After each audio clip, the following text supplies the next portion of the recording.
Hello everyone and welcome back to the channel. Today we'll be taking a look at Albedo, Sebas and Cocytus and the relationship between them. This idea was presented by your boy Plank, so thank you to him for the suggestion. Albedo, Sebas and Cocytus sit at the same relative power level, with Albedo being defense orientated, Cocytus being hyper offensive and Sebas being a balance of the two. First let's look at Albedo. Albedo's kit revolves around defense in every facet from her skills to her armor.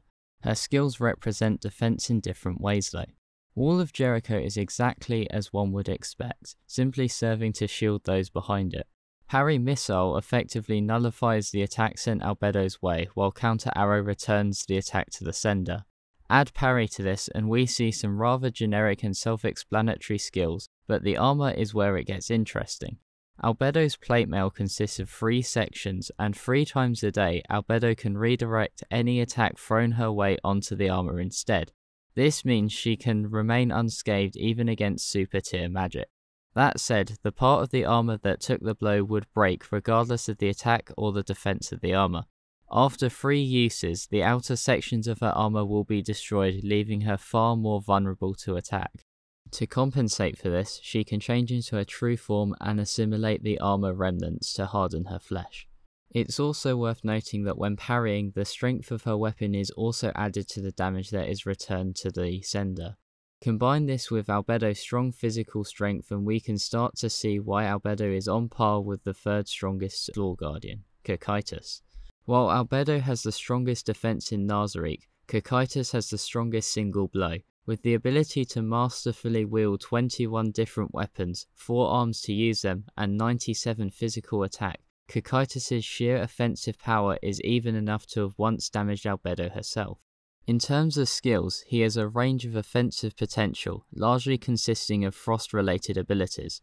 Aside from that, perhaps the most notable combination is the combo of Self-Enhancement and Cutting Wind. Self-Enhancement increases the user's wind damage, while Cutting Wind deals the wind damage in a single target physical form. In a sense, this isn't too dissimilar to using Hone Claws to set up a sweeper unit in Pokemon, as in both instances you are taking some time to ensure you can deal as much damage in a single attack as possible. Despite Cocytus's exceptional offense, his greatest weakness is his defense, and we start to see how Cocytus and Albedo truly differ. Cocytus's armor is a carapace skin which comes with many advantages, such as how it can be restored with his health and cannot be dropped. The cost of this luxury, however, is that it is substantially weaker than divine level gear of a similar level, and he cannot swap it out for divine level gear either. This leaves his defense vulnerable and turns him into a bit of a glass cannon. That said, his defense is far from insignificant and he isn't exactly going to die in a single blow. In a fight between Cocytus and Albedo, despite Albedo's defense and Cocytus's lack of it, Cocytus would come out on top thanks to his sheer offensive power. Cocytus wouldn't be so lucky against Sebas though, where Sebas would come out victorious. This is thanks to Sebas sitting between Albedo and Cocytus, not leaning towards hyper offense or hyper defense, and instead opting for a healthy balance of both. Defensively, Sebas has skills like Iron Skin to harden his skin and bolster defenses, and healing to keep him in the fight for longer. Offensively, however, he has his impressive strength and heel drop kick, which strikes an opponent's head with the force comparable to that of an object of several hundred kilograms. In addition to this, in Sebas's true form as a Dragonoid, it is said that Sebas could overwhelm both Albedo and Cocytus. True form aside though, the relationship between the 3 is that Sebas would be strong enough to beat Cocytus, but lack the strength to properly breach Albedo's defences before losing in a fight of endurance. This gives us a rock paper scissors scenario where offense beats defense, defense beats balance, and balance beats offense. Or better put, Albedo beats Sebas, Sebas beats Cocytus, and Cocytus beats Albedo.